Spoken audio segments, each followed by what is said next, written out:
నమస్కారం. Reporter TV news కి స్వాగతం. హెడ్లైన్ చూద్దాం.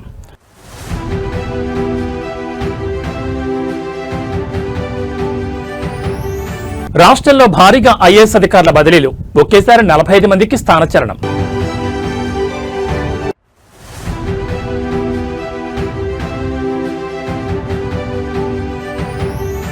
టీడీపీ వైసీపీ సభ్యుల మధ్య మాటల యుద్ధం, సీమకు చంద్రబాబు ద్రోహం చేస్తున్నారన్న వైసీపీ సభ్యులు.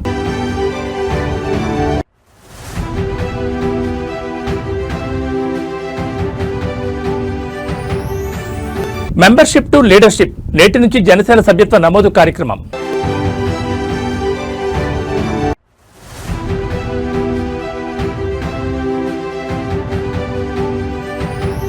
మనీ లాండరింగ్ కేసులో ఈడీ ముందు హాజరైన అనిల్ అంబానీ, రుణాల మళ్లింపు కేసులో సుదీర్ఘంగా సాగుతున్న విచారణ.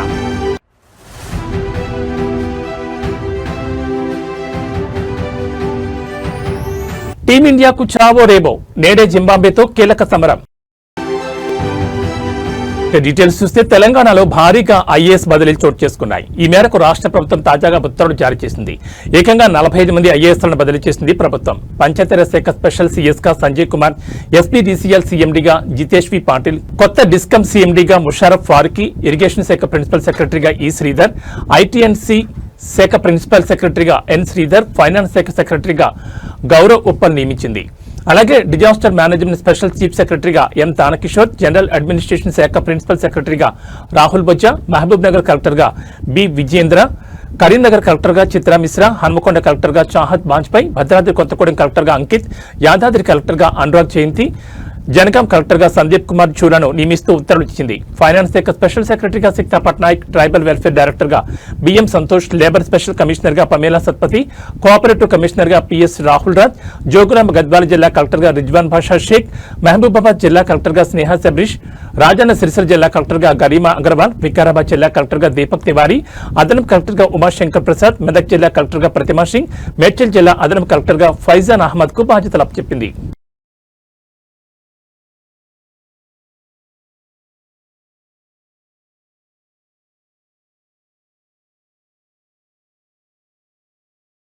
ఆంధ్రప్రదేశ్ రాష్ట్ర శాసనమండలిలో తీవ్ర గందరగోళం కొనసాగుతోంది. సభ ప్రారంభమైన 5 నిమిషాలకు మళ్లీ వాయిదా పడింది.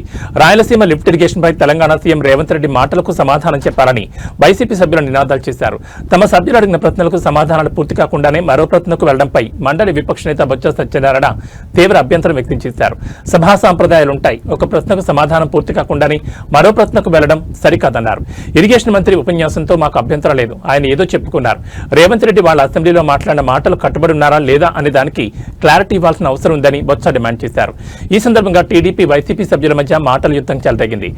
రాయలసీమకు సీఎం చంద్రబాబు తీరని ద్రోహం చేస్తున్నారంటూ వైసీపీ సభ్యులు ఆరోపణ చేయగా, ఏ ముఖ్యమంత్రి చేయనంత ద్రోహం వైఎస్ జగన్ చేశారని తెలుగుదేశం పార్టీ సభ్యులు కౌంటర్ ఇచ్చారు. దీంతో పోటాపోటీగా వైసీపీ కూటమి సభ్యులు నినాదాలు చేశారు. గందరగోళ పరిస్థితులతో సభను మండలి చైర్మన్ వాయిదా వేశారు.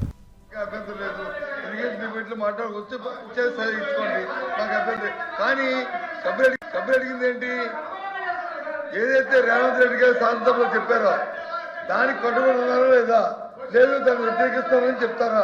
అది చెప్పింది అబద్ధం అని ఆ మాట ఎక్కడ రావట్లేదు. ఈ ప్రభుత్వం తాలూకా అయిపోయిందండి. వాయిస్ రావట్లేదు, వాయిస్ రావట్లేదండి. ఏం చేద్దాం మీరు? ఏం వాయిస్ రావట్లేదు. రేవంత్ రెడ్డి గారు తెలంగాణ ముఖ్యమంత్రి అక్కడ చెప్పిన ఏదైతే వాయిస్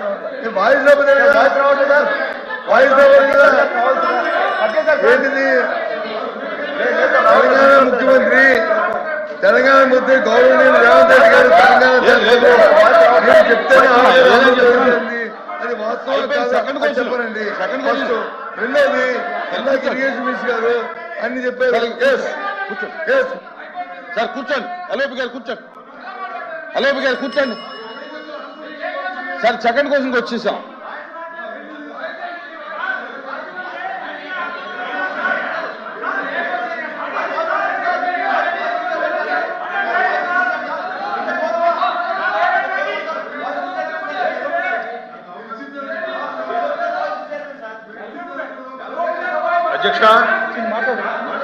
అధ్యక్ష, ఇది చాలా ప్రాధాన్యతతో కూడినటువంటి సార్ అంశం అధ్యక్ష 1 minute అండి, క్లారిటీ రాను. కూర్చోండి ప్లీజ్, కూర్చోండి కూర్చోండి.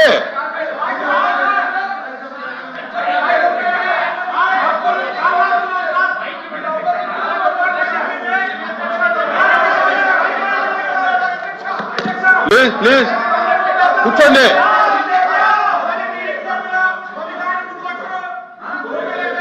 ఆయన కూడా నీకెందుకు స్వామి, ఆయన కూడా నీకెందుకు,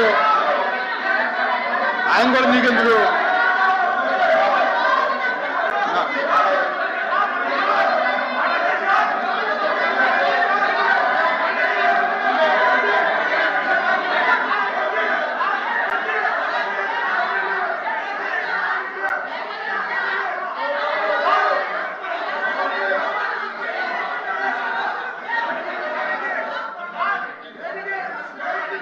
The house is adjourned for 10 minutes.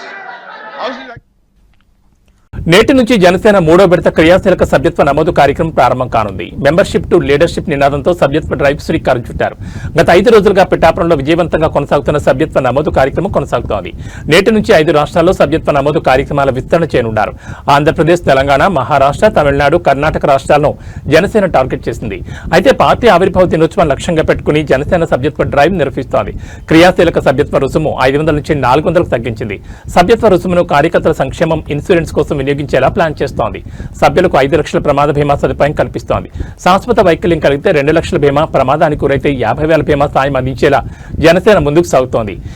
సభ్యత్వాన్ని 3 వర్గాలుగా జనసేన పార్టీ విభజించింది. ఉద్యమి, సాధక్, ప్రదాతగా సభ్యుల వర్గీకరణ చేసింది. పార్టీ సిద్ధాంతాల ప్రచారం, సంస్థాగత బలోపేతమే లక్ష్యంగా ముందుకు కొనసాగుతోంది. ఇప్పటికే 2 విడతల్లో 13 లక్షలకు పైగా సభ్యత్వాలు నమోదు చేసింది. పార్టీ బలోపేతంపై అధినేత పవన్ కళ్యాణ్ ప్రత్యేక దృష్టి పెట్టారు.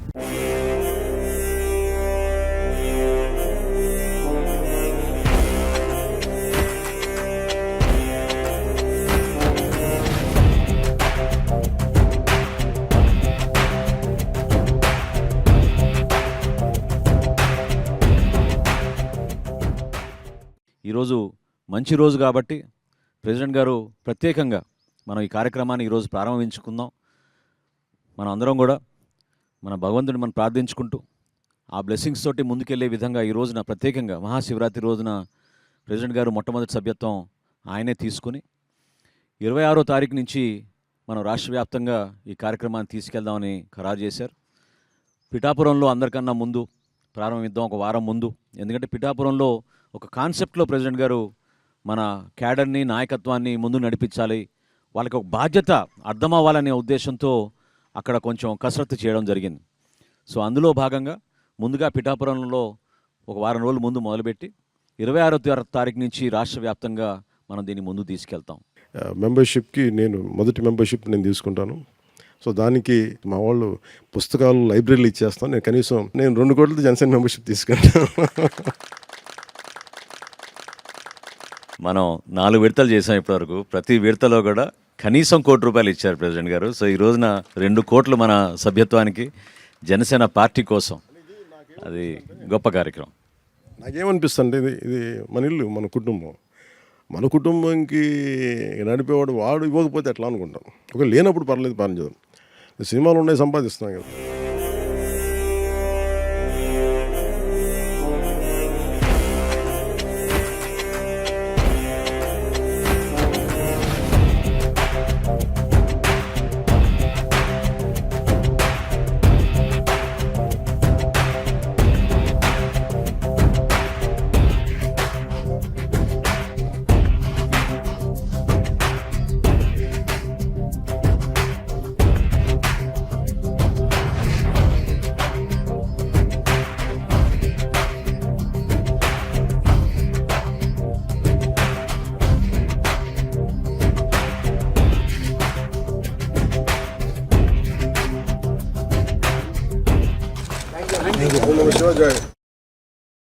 తెలంగాణ రాష్ట్రంలోని చేయూత పింఛన్ల లబ్ధిదారులకు ప్రభుత్వం తీపి కబురు అందించేందుకు సిద్ధమవుతోంది. ఆర్థిక పరిస్థితులను బట్టి పింఛన్ల మొత్తాన్ని పెంచాలని ముఖ్యమంత్రి యోచిస్తున్నారు. దీనికి సంబంధించిన కసరత్తును ఆర్థిక శాఖ ఇప్పటికే ప్రారంభించింది. ప్రస్తుతం రాష్ట్రంలో వృద్ధులు, వితంతువులు, చేనేత, బీడీ కార్మికులకు నెలకు 2,016 రూపాయలు అందజేస్తుండగా దివ్యాంగులకు 4,016 రూపాయల చొప్పున పింఛన్ అందుతోంది. తాజా ప్రతిపాదన ప్రకారం ప్రాథమికంగా అందరికీ 500 చొప్పున పెంచాలని ప్రభుత్వం భావిస్తోంది. ప్రస్తుతం పింఛన్ల కోసం ప్రతి నెల సుమారు 950 కోట్లు ఖర్చవుతుండగా 500 పెంపు వల్ల ఏడాదికి అదనంగా 2,500 కోట్ల భారం పడుతుందని అంచనా వేస్తున్నారు. ఎన్నికల హామీ మేరకు పింఛన్లను భారీగా పెంచాలన్నదే ప్రభుత్వ లక్ష్యం. అయితే రాష్ట్ర ఆర్థిక పరిస్థితిని దృష్టిలో ఉంచుకుని ఒకేసారి కాకుండా విడతల వారీగా ఈ పెంపును చేపట్టనున్నారు. వచ్చే ఎన్నికల నాటికి సాధారణ పింఛన్లను 4,000కు, దివ్యాంగుల పింఛన్లను 6,000కు పెంచాలని యోచిస్తోంది ప్రభుత్వం.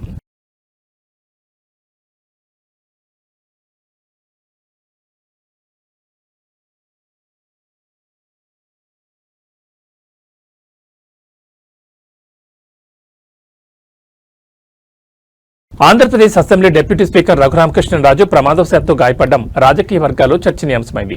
అమరావతిలో ఎమ్మెల్యేలు, ఎమ్మెల్సీల కోసం ప్రత్యేకంగా నిర్వహిస్తున్న క్రీడా పోటీల్లో భాగంగా క్రికెట్ మ్యాచ్ జరుగుతుండగా ఈ ఘటన చోటు చేసుకుంది. ఎప్పుడు తన వాక్చాతుర్యంతో రాజకీయాల్లో చురుగ్గా ఉండే రఘురామ మైదానంలో కూడా అంతే ఉత్సాహంగా ఆడుతూ అందరినీ అలరించారు. అయితే అనూహ్యంగా జరిగిన ఈ ప్రమాదం ఆయన అభిమానులను ఆందోళనకు గురిచేసింది. ఈ ఘటనకు సంబంధించిన వివరాలకు వెళ్తే బ్యాటింగ్ చేస్తున్న సమయంలో రనౌట్ నుంచి తప్పించుకునేందుకు రఘురామకృష్ణరాజు అత్యంత వేగంగా పరిగెత్తారు. క్రీజుకు చేరువవుతున్న క్రమంలో ఒక్కసారిగా బ్యాలెన్స్ కోల్పోయి బోర్లా పడిపోయారు. ఈ క్రమంలో ఆయన భుజం, మణికట్టు మరియు బొటన వేలికి బలమైన గాయాలయ్యాయి. వెంటనే అక్కడే ఉన్న వైద్య బృందం ఆయనకు ప్రాథమిక చికిత్స అందించింది. క్రీడా స్ఫూర్తిని చాటుతూ పరుగు కోసం ఆయన చేసిన ప్రయత్నం చూసి తోటి ప్రజాప్రతినిధులు ఆశ్చర్యపోయారు. ప్రస్తుతం ఆయన ఆరోగ్యం నిలకడగానే ఉన్నప్పటికీ ఎముకలకు సంబంధించిన గాయాలు కావడంతో మెరుగైన వైద్య పరీక్షల నిమిత్తం ఆయన హైదరాబాద్కు వెళ్లనున్నారు. అక్కడ స్పెషలిస్ట్ డాక్టర్ల పర్యవేక్షణలో చికిత్స తీసుకోనున్నారు. అసెంబ్లీ బడ్జెట్ సమావేశాల నేపథ్యంలో ప్రజాప్రతినిధులందరూ ఉత్సాహంగా పాల్గొంటున్న ఈ క్రీడల్లో ఎలాంటి ప్రమాదం జరగడం దురదృష్టకరం. ఆయన త్వరగా కోలుకోవాలని ముఖ్యమంత్రి చంద్రబాబు నాయుడు, ఉప ముఖ్యమంత్రి పవన్ కళ్యాణ్ సహా పలువురు నేతలు ఆకాంక్షించారు. కాదు, అచ్చెన్నాయుడు అన్న గారు బిఫోర్ స్పోర్ట్స్ మినిస్టర్, మీరు బిఫోర్ స్పోర్ట్స్.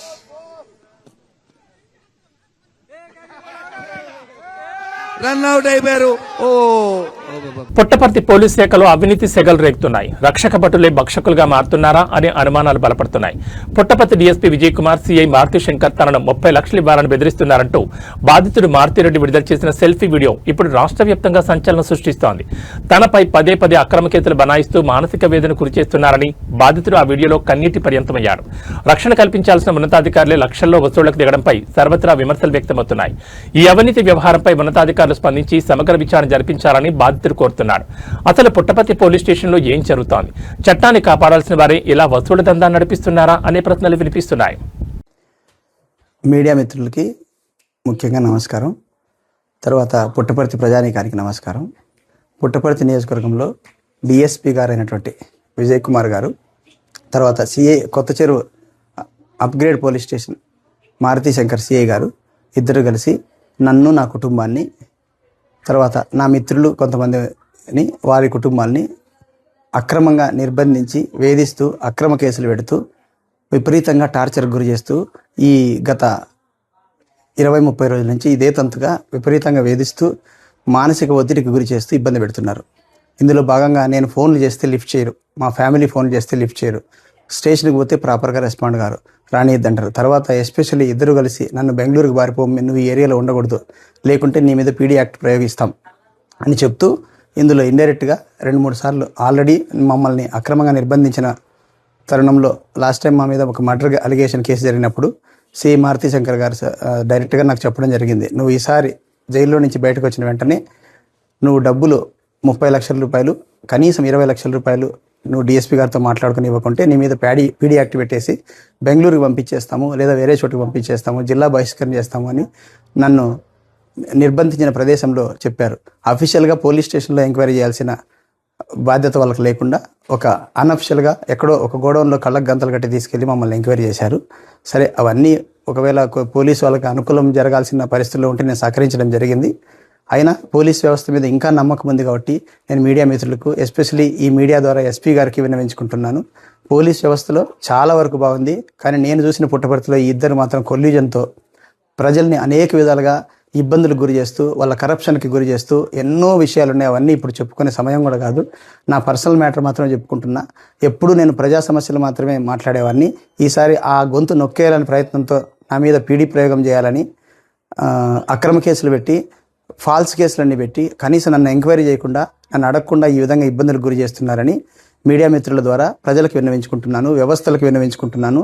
నాలాంటి వారికే ప్రజా సమస్యల మీద పోరాడడానికే ఇన్ని ఇబ్బందులు గురి చేస్తే సామాన్యమైన ప్రజలకు వీళ్ళు ఎంత ఇబ్బందులు గురి చేస్తుంటారు, వ్యవస్థను ఎలా తొక్కి పెడుతుంటారో, ఎలా మేనేజ్ చేస్తుంటారో దయచేసి మీ ద్వారా అందరికీ తెలియజేసుకుంటున్నాను.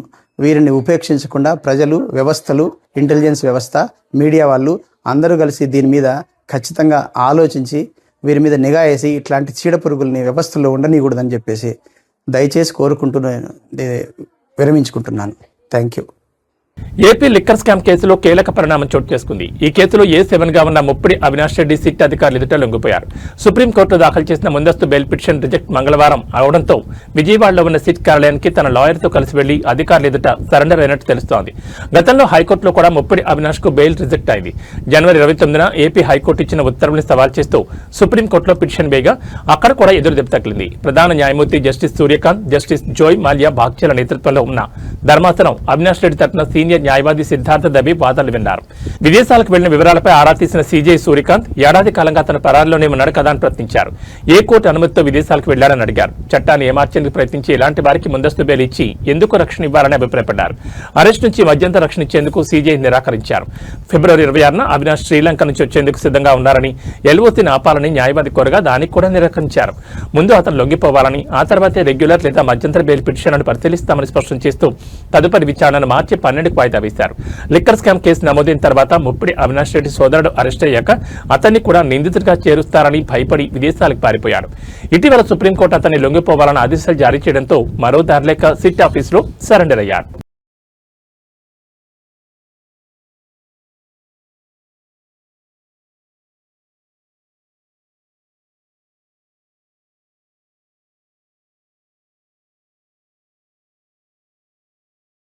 Reliance group of chairman Anil అంబానీకి కష్టాలు ముదురుతున్నాయి. మనీ లాండరింగ్, బ్యాంక్ లోన్ల మోసం కేసులో గురువారం ఆయన ఢిల్లీలోని ఎన్ఫోర్స్మెంట్ డైరెక్టరేట్ కార్యాలయంలో విచారణకు హాజరయ్యారు.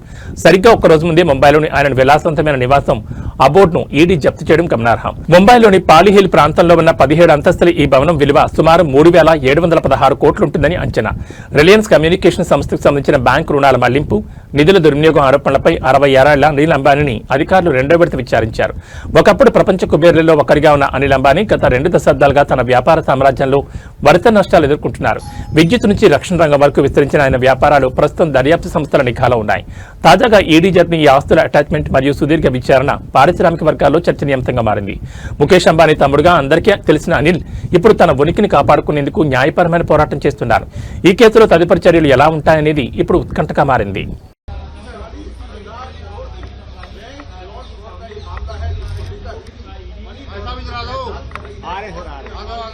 इससे कोई नहीं आ गया जनाब। हाँ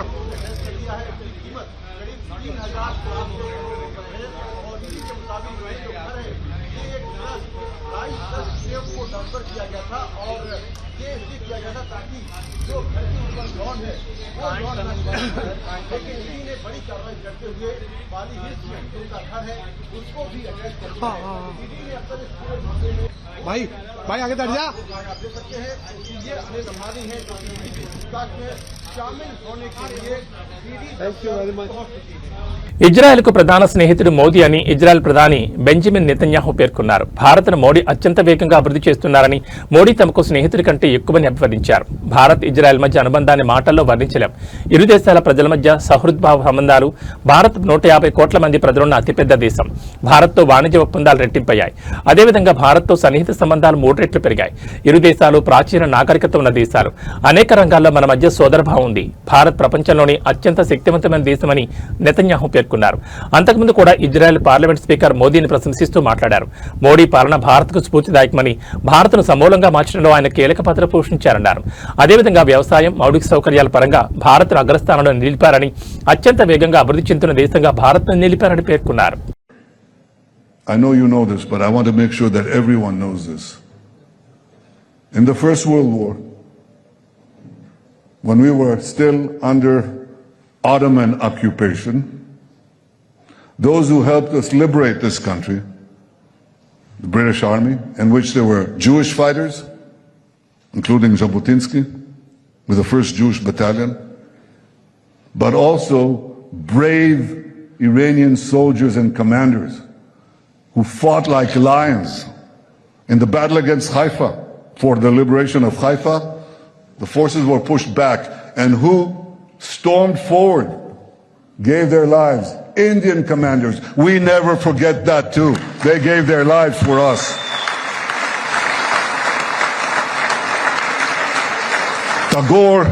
Tagore spoke so positively about our national movement, and his writings were translated into Hebrew. Ayumi shishvu et dmuto aturat hazakan halavan. Hyderabad నగరంలోని జూబ్లీ హిల్స్ లో భారీ అగ్ని ప్రమాదం ఘటన చోటు చేసుకుంది. జూబ్లీ హిల్స్ రోడ్ నెంబర్ 36 లో ఉన్న ప్రముఖ దుస్తుల brand manoeuvre showroom Mangala Gauri shopping mall లో గురువారం ఉదయం మంటలు చెలరేగాయి. ఈ ప్రమాద సమాచారం అందుకున్న వెంటనే అగ్నిమాపక సిబ్బంది ఘటనా స్థలానికి చేరుకుని మంటలను అదుపులోకి తీసుకోవడానికి ప్రయత్నిస్తున్నారు. అగ్ని ప్రమాదం కారణంగా షాపింగ్ మాల్ నుంచి మంటలు ఎగిసిపడుతున్నాయి. షాపింగ్ మాల్ పక్కనే ఉన్న భవనాలకు మంటలు వ్యాపించాయి. ఘటనా స్థలానికి చేరుకున్న 3 ఫైర్ ఇంజన్లు మంటలను అదుపులోకి తెచ్చేందుకు ప్రయత్నిస్తున్నాయి. మరోవైపు మంటల్లో షాపింగ్ మాల్ సిబ్బంది చిక్కుకున్నట్లు తెలుస్తోంది.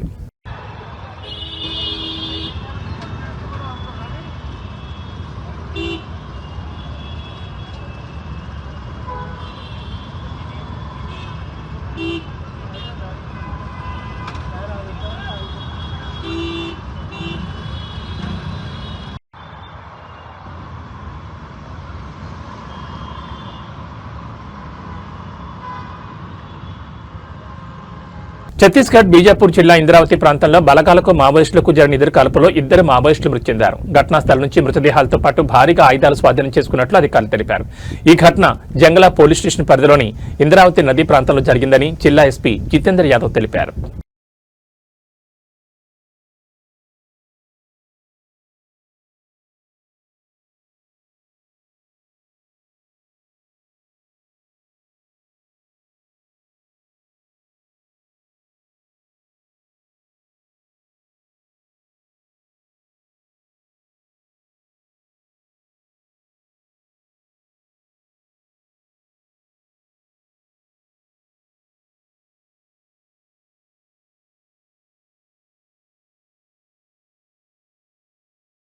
T20 ప్రపంచ కప్ 2026 సూపర్ 8 లో భాగంగా నేడు భారత్ జింబాబ్వే మధ్య మ్యాచ్ జరగనుంది. చెన్నైలోని చెపాక్ మైదానంలో మ్యాచ్ ఈ రోజు రాత్రి 7 గంటల నుంచి ఆరంభం కానుంది. ఈ మ్యాచ్ టీమిండియాకు చావో రేవో లాంటిది. దక్షిణాఫ్రికా ఓడిపోవడంతో నెట్ రన్ రేట్లో బాగా వెనుకబడ్డ భారత్ గట్టిగా కొడితేనే గట్టెక్కుతుంది. ఒకవేళ జింబాబ్వేపై నేడు ఓడితే సూర్యసేన ఇంటికి వచ్చేయాల్సింది. ఈ నేపథ్యంలో సెమీ సంస్థలు సజీవంగా ఉండాలంటే జింబాబ్వేపై గెలవడం కాదు, భారీ తేడాతో గెలవాలి. చావో రేవో తేల్చుకోవాల్సిన మ్యాచ్లో డిపెండింగ్ ఛాంపియన్ భారత్ ఎలా ఆడుతుందో చూడాలి. జింబాబ్వే మ్యాచ్ నేపథ్యంలో భారత్ ఫ్లయింగ్ 11పై అందరిలో ఆసక్తి నెలకొంది. ప్రస్తుత టీమిండియా పరిస్థితికి ప్రధాన కారణం బ్యాటింగే అనడంలో ఎలాంటి సందేహం లేదు. టాప్ ఆర్డర్లో అభిషేక్ శర్మ వైఫల్యం కలవరపెడుతోంది. టోర్నీలో ఇప్పటివరకు ఆడిన 4 మ్యాచ్ల్లో 15 పరుగులు చేయగా 3 డకౌట్లయ్యాడు. ఇప్పటికైనా అభిషేక్ పుంజుకోవడం జట్టుకు కీలకం. అయితే ప్రస్తుత పరిస్థితుల్లో అతడు సహజ స్థాయిలో ఆడతాడా లేదా అన్నది ఆసక్తికరం. మరో ఓపెనర్ ఇషాన్ కిషన్ గత 2 మ్యాచ్ల్లో తేలిపోయాడు. సంజు శాంసన్ ఓపెనర్ గా ఆడించి కిషన్ 3లా ఆడించాలని భారత్ చూస్తోంది. తిలక్ వర్మ స్ట్రైక్ రేట్ జట్టుకు ఇబ్బందిగా మారింది. సూర్యకుమార్ యాదవ్, హార్దిక్ పాండ్యా పెద్ద ఇన్నింగ్స్లు బాకీ ఉన్నారు.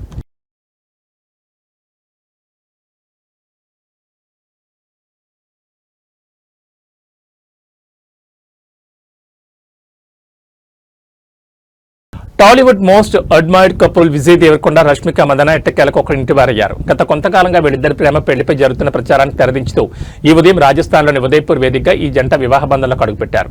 అత్యంత సన్నిహితులు, కుటుంబ సభ్యుల సమక్షంలో ఈ వేడుక అత్యంత వైభవంగా జరిగింది. ఈ ఉదయం 10 గంటల 15 నిమిషాలకు సుముహూర్తాన విజయ్ దేవరకొండ రష్మిక మెడలో 3 ముళ్లు వేశారు. హిందూ శాస్త్రోక్తంగా జరిగిన ఈ పెళ్లి వేడుకలో ఇరు కుటుంబాల సభ్యులు పాల్గొన్నారు. ఉదయ్పూర్లోని ఒక ప్యాలెస్ లో జరిగిన ఈ వేడుకలో వధూవరులిద్దరూ సాంప్రదాయ దుస్తుల్లో మెరిచిపోయారు. సోషల్ మీడియాలో వీరిని అభిమానులు ప్రేమగా పిలుచుకుని వీరోషి అనే పేరు ఇప్పుడు ట్రెండింగ్ లో నిలిచింది. రష్మిక మందన కర్ణాటకలోని కూర్గ్ ప్రాంతానికి చెందినవారు. తమ ప్రాంత సంప్రదాయాన్ని గౌరవిస్తూ ఈ రోజు సాయంత్రం 4 గంటల 30 నిమిషాలకు ఈ జంట మరోసారి కొడవ పద్ధతిలో వివాహం చేసుకోబోతున్నారు. సాధారణంగా కొడవ పెళ్లిళ్లు చాలా ప్రత్యేకంగా విభిన్నమైన వస్త్రధారణతో సాగుతాయి. ఒకే రోజు 2 వేర్వేరు సంప్రదాయాల్లో పెళ్లి చేసుకోవడం విశేషం. విజయ రష్మిక పెళ్లి అంగరంగ వైభవంగా జరగడంతో టాలీవుడ్ ప్రముఖులతో పాటు అభిమానులు సోషల్ మీడియా వేదికగా శుభాకాంక్షలు తెలుపుతున్నారు. గీత గోవిందం, డియర్ కామ్రేడ్ సినిమాలతో వెండితెరపై మ్యాజిక్ చేసిన ఈ జంట నిజ జీవితంలోనూ ఒక్కటవడం పట్ల ఫ్యాన్స్ ఖుషి అవుతున్నారు.